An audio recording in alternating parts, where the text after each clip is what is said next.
Welcome back to my channel Divi vlogs in Kannada. So ಎಲ್ಲರೂ ಹೇಗಿದ್ದೀರಾ? I hope ಎಲ್ಲರೂ ಚೆನ್ನಾಗಿದ್ದೀರಾ ಅಂತ ಹೇಳಿ ಭಾವಿಸ್ತಾ ಬನ್ನಿ ಇವತ್ತಿನ ವ್ಲಾಗ್ನ ಕಡೆಗೆ ಕ್ವಿಕ್ಕಾಗಿ ಒಂದು ಜೋಶಲ್ಲಿ ಹೋಗೋಣ. ಸೊ ಎಲ್ಲಿಗಪ್ಪ ಬಸ್ ಸ್ಟ್ಯಾಂಡಲ್ಲಿ ನಿಂತಿದ್ದೀನಿ ಅಂತ ಕೇಳ್ತಾ ಇದ್ದೀರಾ? ಎಲ್ಲೂ ಇಲ್ಲ ರೀ, ಆಶಾ ಫೋನ್ ಮಾಡಿ ನನ್ನ ಮಗಂದು ಟಿ ಸಿ ತೊಗೊಬರ್ಬೇಕು, ಸೊ ಬಾ ಹೋಗ್ಬಿಟ್ಟು ಬರೋಣ ಅಂತ ಹೇಳಿದ್ಲು. ಎಲ್ಲಿಗೆ ಅಂತ ನಾನು ಹೇಳ್ತೀನಿ. ವಿಡಿಯೋನ ಸ್ಕಿಪ್ ಮಾಡದೆ ಮುಂದೆ ನೋಡ್ತಾ ಇರಿ. ಒಂದು ಸರ್ಪ್ರೈಸ್ ಪ್ಯಾಕೇಜ್ ಇದೆ, ಏನು ಅಂತ ವಿಡಿಯೋನ ಪೂರ್ತಿ ನೋಡಿದ್ರೆ ನಿಮಗೆ ಗೊತ್ತಾಗುತ್ತೆ. ಸೊ ಹೋಗೋಣ ಅಂತ ಹೇಳಿದ್ಲು. ಸೊ ಅದಕ್ಕಾಗಿ ನಾನೇನು ಮಾಡಿದೆ, ಬೇಗ ಹೋಗ್ಬಿಟ್ಟು ರಿಟರ್ನ್ ಬೇಗ ಬಂದುಬಿಡೋಣ ಅಂತೇಳಿ 9 ಗಂಟೆಗೆ ಹೋದೆ ರೀ. ಬಸ್ ಸ್ಟ್ಯಾಂಡಲ್ಲಿ ಕಾದು ಕಾದು ಸುಸ್ತಾಯಿತು. ನಾನು ಅವಳಿಗೆ ಬೈತಾ ಇದ್ದೆ, ಅವಳು ನನಗೇನೋ ಸಮಾಧಾನ ಮಾಡೋದಕ್ಕೋಸ್ಕರ ಏನೇನೋ ಪ್ಯಾಚಪ್ ಮಾಡ್ತಾಯಿದ್ಲು. ಸೊ ಇರಲಿ, ಒಂದು ಸ್ಮೈಲ್ನೊಂದಿಗೆ ನಮ್ಮ ಜರ್ನಿ ಸ್ಟಾರ್ಟ್ ಮಾಡೋಣ ಅಂತೇಳಿ ವಿಡಿಯೋ ಕ್ಯಾಪ್ಚರ್ ಮಾಡ್ಕೋತಾ ಇದೆ. ಬ್ಯೂಟಿಫುಲ್ ಗರ್ಲ್ಸ್ ಬಂದರು. ಸೊ ಅವ್ರ ಜೊತೆಗೆ ಕಂಡಕ್ಟ್ರು ಬಂದರು, ಲೇಡಿ ಕಂಡಕ್ಟರ್ಗೆ ಪಾಸಿಟಿವ್ ವೈಬ್ಸ್, ಅವ್ರಿಗೆ ಒಂದು ಸೆಲ್ಯೂಟ್ ಹೊಡಿತಾ ನಮ್ಮ ಜರ್ನಿ ಸ್ಟಾರ್ಟ್ ಆಯಿತು. ನೋಡಿ, ಈ ಎನ್ವಾಯ್ಮೆಂಟ್ ನೋಡಿನೇ ನಿಮಗೆ ಗೊತ್ತಾಗಿರುತ್ತೆ ಯಾವ ಪ್ಲೇಸಲ್ಲಿ ಇದೆ ಅಂತೇಳಿ, ಹೋಗ್ತಾ ಇದ್ದೀವಿ ನಾವು ಅಂತೇಳಿ. ಸೊ ಹೋಗ್ಬೇಕಾದ್ರಂತೂ ಜರ್ನಿ ಸೂಪರಾಗಿತ್ತು, ಬೋರ್ ಅಂತ ಅನ್ನಿಸ್ಲೇ ಇಲ್ಲ, ತುಂಬಾ ಚೆನ್ನಾಗಿತ್ತು. ವೆದರು ಚೆನ್ನಾಗಿತ್ತು ಮತ್ತು ಹೊರಗಡೆ ಪರಿಸರನೂ ಚೆನ್ನಾಗಿತ್ತು. ನೋಡಿ, ಈ ಥರ ಬೀದಿಯಲ್ಲಿ ರೋಡ್ ಕೆಲಸ ನಡೀತಾ ಇತ್ತು. ಸೊ ಆ ಕೆಲಸ ಮಾಡೋರು ಟೆಂಟ್ ಹಾಕ್ಕೊಂಡಿದ್ರು. ಪಾಪ ಮಳೆ ಬಂದರು, ಧೂಳು ಬಂದರು, ಎಲ್ಲನೂ ತಡ್ಕೋಬೇಕು. ಗ್ರೇಟ್ ಮಾತ್ರ ಅವರು. ಪಾಪ ಚಿಕ್ಕ ಚಿಕ್ಕ ಮಕ್ಕಳೆಲ್ಲ ಇದ್ದರು. ಸೊ ಇರಲಿ, ಜೀವನ ಹಾಗೆ ಏನು ಬಂದರೂ ಮುಂದೆ ಹೋಗ್ತಾ ಇರಬೇಕು. ಸೊ ಹಾಗೆ ಹೋಗ್ತಾ ಇರೋಣ. ಸೊ ನಮ್ಮ ಜರ್ನಿನೂ ಹೀಗೆ ಚೆನ್ನಾಗಿರುತ್ತೆ. ಸೊ ನಾವು ತಲುಪಬೇಕಾಗಿರುವಂಥ ಜಾಗವನ್ನು ಬೆಳಗ್ಗೆ 11 ಗಂಟೆಗೆ ಬಸ್ಸಲ್ಲಿ 4:15 5 ಗಂಟೆ ಅನಿಸುತ್ತೆ, 5 ಗಂಟೆಗೆ ತಲುಪಿದ್ವಿ. ಅಲ್ಲೇ ಹೋಟೆಲ್ಗೆ ಹೋಗಿ ಬೆಳಗ್ಗೆ ತಿಂದಿದ್ದು ಮಧ್ಯಾಹ್ನ ಊಟ ಮಾಡಿರಲಿಲ್ಲ. ಸೊ ಹಾಗಾಗಿ ಆ ಒಂದು ಹೋಟೆಲ್ಗೆ ಹೋಗಿ ಊಟ ಮಾಡೋಣ ಅಂತ ಹೋದ್ವಿ. ಊಟ ಸಿಗಲ್ಲ. ಸೊ ಹಾಗಾಗಿ ದೋಸೆ ಸೊ ಅದನ್ನೇ ಹೊಟ್ಟೆ ತುಂಬ ತಿಂದ್ಕೊಂಡು ಒಂದು ಲೋಟ ಕಾಫಿಯನ್ನು ಕುಡಿದು ಅಲ್ಲಿಂದ ಬಟ್ಟೆ ಶಾಪ್ ಮಾಡೋಣ ಅಂಥೇಳಿ ಹೊರಟ್ವಿ. ಬಟ್ಟೆ ಶಾಪ್ಗೆ ನೋಡು, ಒಂದ್ಸಲ ಅದು ಇದು ಇಟ್ಕೊಂಡು ನೋಡೆ, ಅದು ಕರೆಯಾಗಿದೆ ಅಲ್ವಾ? ಯಾವ್ದು ಹೇಳು ಕರೆಯಾಗಿದೆ? ಅದೇ ಅನಿಸುತ್ತೆ. ಇದು ಇದು ಹಾಂ, ಎರಡು ಇಟ್ಕೊಂಡು ನೋಡಿ.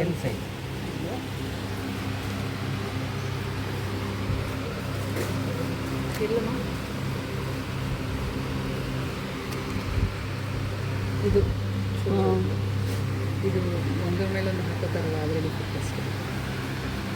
Same colour. ಸೊ ಅಲ್ಲಿಂದ ನಾವು ಊಟ ಮಾಡಿಕೊಂಡು ಸ್ಕೂಲ್ ಕ್ಯಾಂಪಸ್ ಕಡೆ ಹೊರಟ್ವಿ. ಅಲ್ಲಿ ಸ್ಕೂಲ್ ವ್ಯವಸ್ಥೆ ಅಂತೂ ತುಂಬಾ ಚೆನ್ನಾಗಿದೆ.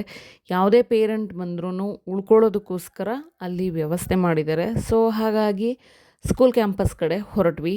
ನೋಡಿ, ಆ ಸ್ಕೂಲ್ ಕ್ಯಾಂಪಸ್ಸಿನ ನೈಟ್ ವ್ಯೂ ತುಂಬಾ ಚೆನ್ನಾಗಿತ್ತು. ಸುತ್ತ ನೋಡಿದ್ರು ಬರೀ ಬಿಲ್ಡಿಂಗೆ, ಮತ್ತು ನೈಟಲ್ಲಂತೂ ಸಿಕ್ಕಾಪಟ್ಟೆ ಚೆನ್ನಾಗಿ ಕಾಣಿಸುತ್ತೆ. ನೋಡಿ, ಲೈಟಿಂಗ್ಸಲ್ಲಿ ಆ ಒಂದು ಯಕ್ಷಗಾನ ಫೇಸ್ದು ಎಲ್ಲ ತುಂಬಾ ಚೆನ್ನಾಗಿ ಕಾಣಿಸ್ತಾ ಇತ್ತು. ಸೊ ನಮಗಂತೂ ತುಂಬಾ ಟಯರ್ಡಾಗಿತ್ತು ಜರ್ನಿ, ಪ್ಲಸ್ ಊಟ ಯಾಕೋ ಸರಿ ಹೋಗಿಲ್ಲ. ಮತ್ತು ಅವಳ ರಿಲೇಟಿವ್ಸ್ನ ಮಾತಾಡಿಸ್ಬೇಕಿತ್ತು. ಎಲ್ಲ ಸ್ಟಡಿಗೆ ಹೋಗಿದ್ರು ಮಕ್ಕಳು. ಸೊ ಹಾಗಾಗಿ ಅವ್ರನ್ನ ಡಿಸ್ಟರ್ಬ್ ಮಾಡೋದು ಬೇಡ ಅಂತೇಳಿ ನಾವೇನು ಮಾಡಿದ್ವಿ, ಸೀದಾ ಒಂದು ಉಳ್ಕೊಳ್ಳೋದಕ್ಕೆ ಪೇರೆಂಟ್ಸ್ಗೆ ವ್ಯವಸ್ಥೆ ಮಾಡಿದ್ರಲ್ವ, ಅಲ್ಲಿ ಹೋಗಿ ನಾವು ಉಳ್ಕೊಂಡು ನಿದ್ದೆ ಮುಗಿಸಿ ಬೆಳಗ್ಗೆ ಎದ್ದು ರೆಡಿ ಆದ್ವಿ ವಿತೌಟ್ ಮೇಕಪ್. ನಮ್ಮ ಫೇಸ್ನ ನೋಡೋದಕ್ಕೆ ನಮಗೆ ಆಗ್ತಿರ್ಲಿಲ್ಲ, ಒಂಥರ ಆಗ್ತಿತ್ತು. ಸೊ ಆದರೂ ಪರವಾಗಿಲ್ಲ ಅಂತೇಳಿ ಇಬ್ಬರು ನಮ್ಮ ಮುಖಗಳ ಬಗ್ಗೆನೇ ಕಮೆಂಟ್ ಮಾಡಿಕೊಂಡು ಹೊರಟ್ವಿ. ನೋಡಿ, ಬೆಳಗಿನ ಜಾವದ ವ್ಯೂ ಇದು. ಎಲ್ಲೂ ಸುತ್ತ ನೋಡಿದ್ರು ಬರೀ ಬಿಲ್ಡಿಂಗ್ಗಳೇ ಕಾಣಿಸ್ತಾ ಇತ್ತು. ವಿಶಾಲವಾದ ಒಂದು ಕರ್ನಾಟಕದಲ್ಲಿ ಒಂದು ಶಿಕ್ಷಣ ಸಂಸ್ಥೆ ಇದೆ ಅಂತ ಹೇಳಿದ್ರೆ ಮೇ ಬಿ ನನಗೆ ಗೊತ್ತಿರೋ ಪ್ರಕಾರ ಆಳ್ವಾಸ್ ಶಿಕ್ಷಣ ಸಂಸ್ಥೆ ಅಂತ ಅನ್ಕೋತೀನಿ. ನಾನು ನೋಡಿರಲಿಲ್ಲ, ತುಂಬಾ ಚೆನ್ನಾಗಿ ಮಾಡಿದ್ದಾರೆ ವ್ಯವಸ್ಥೆಗಳನ್ನು. ಸೊ ಅಲ್ಲಿಂದ ನಾವಿಬ್ಬರು ಮಾತಾಡಿಕೊಂಡು, ಅವಳ ಯಾರೋ ಕಸಿನ್ ಸಿಸ್ಟರ್ ಅಂತ ಅನ್ಕೋತೀನಿ, ಅವರ ಮಗುನ ಮಾತಾಡಿಸ್ಬೇಕು ಅಂತ ಹೇಳಿ ಹೊರಟ್ವಿ. ನೋಡಿ ಎಷ್ಟು ವಿಶಾಲವಾಗಿದೆ ಅಂತೇಳಿ ಆಳ್ವಾಸ್ ಒಂದು ಶಿಕ್ಷಣ ಸಂಸ್ಥೆ. ಸೊ ಹೀಗೆ ಅವರ ರಿಲೇಟಿವ್ಸ್ ಮಕ್ಕಳಿದ್ದಾರೆ, ಮಾತಾಡಿಸ್ಕೊಂಡು ಹೋಗೋಣ, ಸ್ವಲ್ಪ ಕ್ಲೋಸ್ ರಿಲೇಟಿವ್ಸ್ ಮಕ್ಕಳಲ್ವ, ಆಮೇಲೆ ಬೇಜಾರು ಮಾಡ್ಕೋತಾರೆ ಅಂತ ಹೇಳಿದ್ಲು. ಸೊ ಆಯಿತು ಅಂತೇಳಿ ಹೊರಟ್ವಿ ನಿಧಾನಕ್ಕೆ. ಅಲ್ಲಿಂದ ಅಪ್ಪಿಂದ ಡೌನ್ಗೆ ನಡ್ಕೊಂಬರೋ ಅಷ್ಟೊತ್ತಿಗೆ ಸುಸ್ತಾಗಿ ಹೋಗ್ಬಿಡ್ತು ನನಗಂತೂ. ಸಿಕ್ಕಾಪಟ್ಟೆ ಅಪ್ಪಿದೆ. ಅವಳಂತೂ ಮಾತಾಡ್ತಾಯಿದ್ಲು. ಸೊ ಸುಮ್ಮನೆ ಹಾಗೆ ಟೈಮ್ ಪಾಸ್ ಮಾಡ್ತಾ ಇದ್ದೆ, ಸುಮ್ಮನೆ ಮಧ್ಯೆ ಡಿಸ್ಟರ್ಬ್ ಮಾಡಬಾರ್ದಲ್ವ. ಅವರವರ ಪರ್ಸ್ನಲ್ ವಿಷಯಗಳು ಅವ್ರವ್ರಿಗೆ ಮಾತ್ರ ಬಿಟ್ಟಿದ್ದು, ನಾವು ಯಾಕೆ ಅದ್ರ ಬಗ್ಗೆ ತಲೆ ಕೆಡಿಸ್ಕೋಬೇಕು. ಸೊ ಅವಳು ಮಾತಾಡ್ತಾ ಇದ್ಲು. ಆಮೇಲೆ ಅಲ್ಲಿಂದ ನಾವು ಸ್ಕೂಲ್ ಹತ್ರ ಹೊರಟ್ವಿ. ಸೊ ನಾನು ಹೇಳಿದೆ ಒಂದು ಸರ್ಪ್ರೈಸ್ ಪ್ಯಾಕೇಜ್ ಇದೆ ಅಂತೇಳಿ. ಸೊ ಇದೇ ಇತಿಹಾಸವನ್ನು ತಿಳ್ಕೊಳ್ಬೇಕು ಅಂತ ಅಂದ್ಕೊಂಡವ್ರಿಗೆ ಇದೊಂದು ಅದ್ಭುತ ಅವಕಾಶ ಅಂತ ಹೇಳಿದ್ರೆ ನನ್ನ ಪ್ರಕಾರ ತಪ್ಪಾಗಲಾರ್ದು. ಯಾಕಂದರೆ ಇಲ್ಲಿರ್ತಕ್ಕಂತಹ ಕೆಲವೊಂದು ಪ್ರತಿಮೆಗಳನ್ನು ನೀವು ನೋಡಿದ್ರೆ, ಕಂಚಿನ ಲೋಹಗಳನ್ನು ನೀವು ನೋಡಿದ್ರೆ, ಆಗಿನ ಕಾಲದ ಜೀವನ ಶೈಲಿ ಹೇಗಿತ್ತು ಜನರದ್ದು ಅಂತೇಳಿ ಸಂಕ್ಷಿಪ್ತವಾಗಿ ತಿಳ್ಕೊಬೋದು. ಪೂರ್ತಿ ಈಗ ಎಕ್ಸಾಕ್ಟಾಗಿ ಹೀಗೆ ಇತ್ತು ಅಂತ ಹೇಳೋಕ್ಕಾಗದೇ ಇದ್ದರೂ ಅಲ್ಲಿನ ಜನರ ಜೀವನದ ಬಗ್ಗೆ ತಿಳ್ಕೊಬೋದು. ಯಾವ ರೀತಿ ಉಡುಗೆ ತೊಡುಗೆಗಳನ್ನ ಹಾಕೋತಾ ಇದ್ದರು, ಮತ್ತು ಅಲ್ಲಿನ ಜನ ಯಾವ ರೀತಿ ವಾಹನಗಳನ್ನು ಬಳಸ್ತಾಯಿದ್ರು, ಯಾವ ರೀತಿ ಪ್ರಾಣಿಗಳನ್ನು ಬಳಸ್ತಾಯಿದ್ರು, ಯಾವ ದೇವರನ್ನು ಪೂಜಿಸ್ತಾಯಿದ್ರು, ಏನಾದರೂ ಅಕಸ್ಮಾತ್ ಕೈದಿಗಳಾದರೆ ಯಾವ ರೀತಿ ಅವರನ್ನು ಶಿಕ್ಷಿಸ್ತಾಯಿದ್ರು, ಯಾವ ದೇವರನ್ನು ಪೂಜಿಸ್ತಾಯಿದ್ರು, ಯಾವ ಧಾನ್ಯಗಳನ್ನು ತುಂಬಿಸೋದಕ್ಕೆ ಯಾವ ರೀತಿ ಒಂದು ಸಂಗ್ರಹಕಾರಕಗಳನ್ನು ಬಳಸ್ತಾಯಿದ್ರು, ಒಂದು ಜಾಗದಿಂದ ಇನ್ನೊಂದು ಜಾಗಕ್ಕೆ ಹೋಗೋದಕ್ಕೆ ಏನನ್ನು ಬಳಸ್ತಾಯಿದ್ರು. ಈ ರೀತಿ ಹಲವಾರು ನಮ್ಮ ಪ್ರಶ್ನೆಗಳಿಗೆ ಉತ್ತರವನ್ನು ನಾವಿಲ್ಲಿ ಕಂಡುಕೊಳ್ಬೋದು. ಹಾಗೆ ಇಲ್ಲಿ ಗಾಂಧಾರಿ ಬುದ್ಧನನ್ನು ಸಹ ನೋಡ್ಬೋದು. ಈ ಗಾಂಧಾರಿ ಬುದ್ಧ ಅಂದರೆ ಬೇರೆ ಏನಿಲ್ಲ, ಗುಂಗುರು ಇರುತ್ತಲ್ಲ, ಆ ಬುದ್ಧನ ಫೋಟೋ ನೋಡಿರ್ತೀರ ಎಲ್ಲರೂ. ಸೊ ಅವರನ್ನು ಗಾಂಧಾರಿ ಬುದ್ಧ ಅಂತ ಹೇಳ್ತೀವಿ. ನೋಡಿ, ಈ ರೀತಿ ಅಂಡೆಗಳಲ್ಲಿ ಆಗಿನ ಕಾಲದಲ್ಲಿ ಏನನ್ನು ತುಂಬಿಡ್ತಾಯಿದ್ರೋ ಗೊತ್ತಿಲ್ಲ. ಮೇ ಬಿ ಧಾನ್ಯಗಳನ್ನು ತುಂಬಿಡ್ತಾಯಿದ್ರು ಅಂತ ಅನಿಸುತ್ತೆ. ಇಲ್ಲ ಈಗ ಆಗಿನ ಕಾಲದಲ್ಲಿ ತುಪಾಕಿಗಳನ್ನು ಏನನ್ನು ತುಂಬಿಸಿಡೋದಕ್ಕೆ ಬಳಸ್ತಾಯಿದ್ರು ಅನಿಸುತ್ತೆ. ಎತ್ತಿನ ಗಾಡಿಯ ಲೋಹ, ತುಂಬ ಈ ರೀತಿಯಾದಂತಹ ಅಲ್ಲಿ ಪ್ರತಿಮೆಗಳನ್ನು ನೋಡಿ ತುಂಬಾ ಖುಷಿಯಾಯಿತು. ಸೊ ಈ ಒಂದು ಹೆಮ್ಮೆ ಯಾರಿಗೆ ಸಲ್ಲಬೇಕು ಅಂತ ಹೇಳಿದ್ರೆ ಡಾಕ್ಟರ್ ಎಂ ಮೋಹನ್ ಆಳ್ವ. ಯಾಕೆಂದರೆ ಅವರು ಶ್ರಮಪಟ್ಟು ಈ ಒಂದು ಎಲ್ಲ ಒಂದು ಸಂಸ್ಕೃತಿಗೆ ಮೆರುಗನ್ನು ನೀಡ್ತಕ್ಕಂತಹ ಒಂದು ಪ್ರತಿಮೆಗಳನ್ನು ಕಲೆ ಹಾಕಿ ಒಂದೆಡೆ ಒಂದು ಜಾಗದಲ್ಲಿ ಇಟ್ಟಿರೋದು ನೋಡಿಗರಿಗೆ ಒಂದು ರೀತಿ ಕಣ್ಮನ ಸೆಳೆಯುತ್ತೆ. ಸೊ ಹೀಗೆ ಮೋಹನ್ ಆಳ್ವ ಅವ್ರ ಬಗ್ಗೆ ತಿಳ್ಕೊಬೇಕು ಅಂತ ಅನಿಸಿದ್ರೆ ಅವ್ರ ಬಗ್ಗೆ ಸ್ವಲ್ಪ ಹೇಳೋದಾದರೆ, ಇವರು 1952 ಮೇ 31 ಜನಿಸ್ತಾರೆ. ಸೊ ಇವರು ಡಾಕ್ಟರಾಗಿ ಮಾತ್ರ ಅಲ್ಲ, ಸ್ಪೋರ್ಟ್ಸ್ಮನ್ ಆಗಿ, ಕಲಾವಿದರಾಗಿ, ಸಂಘಟಕರಾಗಿ, ಶಿಕ್ಷಣ ತಜ್ಞರಾಗಿ, ಸಮಾಜಶಾಸ್ತ್ರಜ್ಞರಾಗಿ ಇವರು ತುಂಬ ಪ್ರಸಿದ್ಧರಾಗಿದ್ದಾರೆ. ಸೊ ಕನ್ನಡ ಭಾಷೆಯನ್ನು ಬೆಳೆಸಬೇಕು ಅನ್ನುವಂತಹ ನಿಟ್ಟಿನಲ್ಲಿ ಇವರು ಆಳ್ವಾಸ್ ನುಡಿಸಿರಿ, ಆಳ್ವಾಸ್ ವಿರಾಸತ್, ಚಿತ್ರಸಿರಿ ಹಾಗೆ ವರ್ಣ ವಿರಾಸತ್ ಕಾರ್ಯಕ್ರಮಗಳನ್ನು ನಡೆಸ್ತಾನೇ ಇರ್ತಾರೆ. ವರ್ಷ ಇದು ಚಾಲ್ತಿಯಲ್ಲೂ ಸಹ ಇದೆ. ಆಳ್ವಾಸ್ ಶಿಕ್ಷಣ ಸಂಸ್ಥೆ ಒಂದು 15,000ಕ್ಕಿಂತ ಹೆಚ್ಚು ಸ್ಟೂಡೆಂಟ್ಗಳಿಗೆ ವಿದ್ಯಾದಾನವನ್ನು ಮಾಡ್ತಾಯಿದೆ. ಸೊ ಹೀಗೆ ಹಲವಾರು ಜನರಿಗೆ ಉದ್ಯೋಗ ಅವಕಾಶಗಳನ್ನು ಕೊಟ್ಟಿದೆ. ಮತ್ತು ಕಲೆಯನ್ನು ಬೆಳೆಸುವ ಒಂದು ನಿಟ್ಟಿನಲ್ಲಿ ಈ ಆಳ್ವಾಸ್ ಶಿಕ್ಷಣ ಸಂಸ್ಥೆ ಮುಂದಿದೆ ಅಂತ ಹೇಳಿದ್ರೆ ತಪ್ಪಾಗಲಾರ್ದು.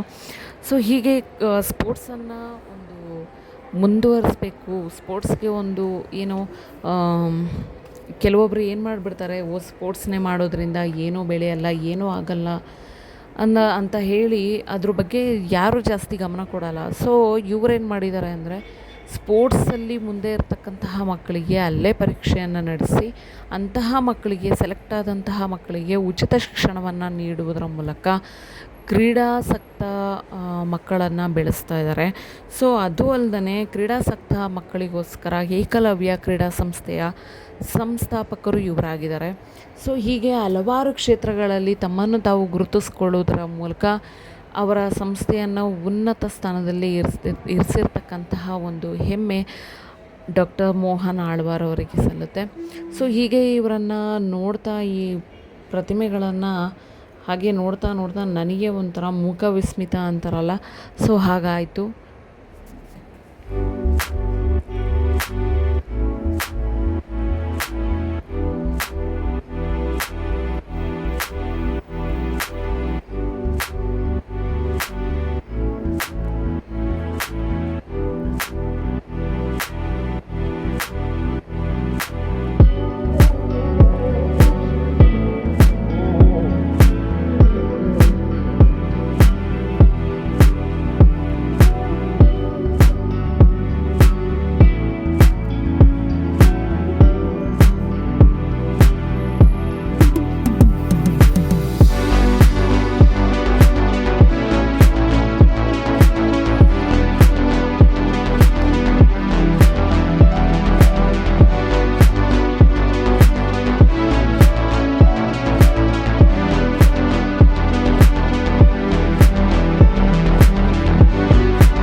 ಅಲ್ಲಿನ ಒಂದು ನೀಟ್ನೆಸ್ ಅಂತೂ ತುಂಬ ಚೆನ್ನಾಗಿ ಮೇಂಟೈನ್ ಮಾಡಿದ್ದಾರೆ. ಅಲ್ಲಿನ ವರ್ಕರ್ಸ್ ಸ್ಟಾಫ್ಸ್ ಅಂತೂ ತುಂಬಾ ಚೆನ್ನಾಗಿ ಮೇಂಟೈನ್ ಮಾಡಿದ್ದಾರೆ. ಯಾವಾಗಲೂ ಧೂಳು ಕ್ಲೀನ್ ಮಾಡ್ತಾನೆ ಇರ್ತಾರೆ.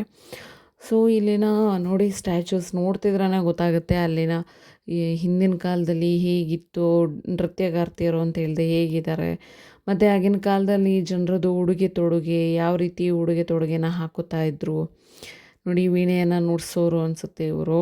ನೋಡಿ ಯಾವ ರೀತಿ ಬಟ್ಟೆಯನ್ನು ಹಾಕ್ಕೊಂಡಿದ್ದಾರೆ, ಇವರು ಯಾವ ರೀತಿ ಬಟ್ಟೆ ಹಾಕ್ಕೊಂಡಿದ್ದಾರೆ.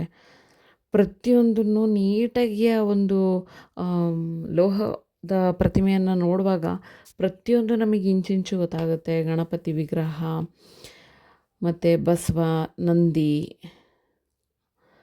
ಮತ್ತು ಇದೇನೋ ಊಜಿ ಥರ ಇದೆ, ನೀರು ಕುಡಿಯೋದಕ್ಕೆ ಬಳಸ್ತಿರ್ತಕ್ಕಂಥದ್ದು.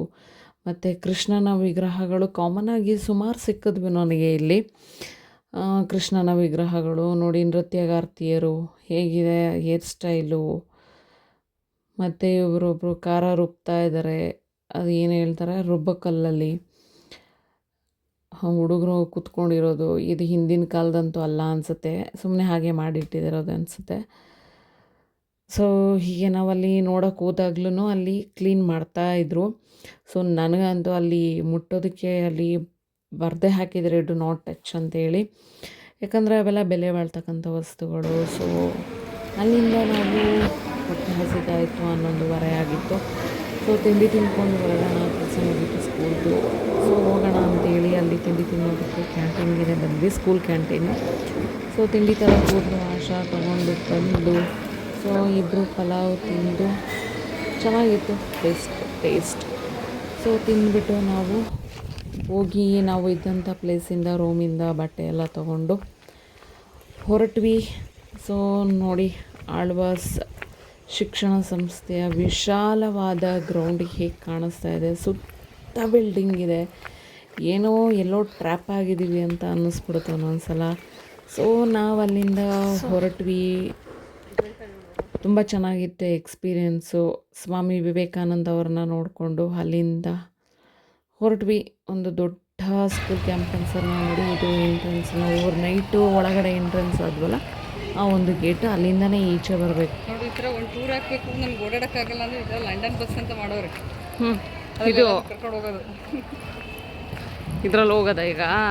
ಇಲ್ಲಿ ಇವರು ಹೋಗ್ತವ್ರಲ್ಲ, ಮಕ್ಕಳು ಚಿಕ್ಕ ಮಕ್ಕಳೆಲ್ಲ ಇರುತ್ತಲ್ಲ, ಕಿಡ್ಸು ಕಡೆ ಇಲ್ಲಿ ಇದಿದೆಯವಲ್ಲ ನರ್ಸರಿ, ಅವಕ್ಕೆ ಟೂರ್ ಓಡಿಸ್ತಿರೋದು. ಲಂಡನ್ ಚೆನ್ನಾಗಿತ್ತಲ್ಲ ಅದ್ರದ್ದು ಸ್ಕೂಲ್. ನೋಡಿ ಅಲ್ಲೊಂದು ಬರ್ತೈತೆ, ರೈಲ್ವೆ ಹೋಗಿರ್ತಾರ ಸಣ್ಣ ಪುಟ್ಟ ಮಕ್ಕಳು, 3 ವರ್ಷ. ಹೌದು,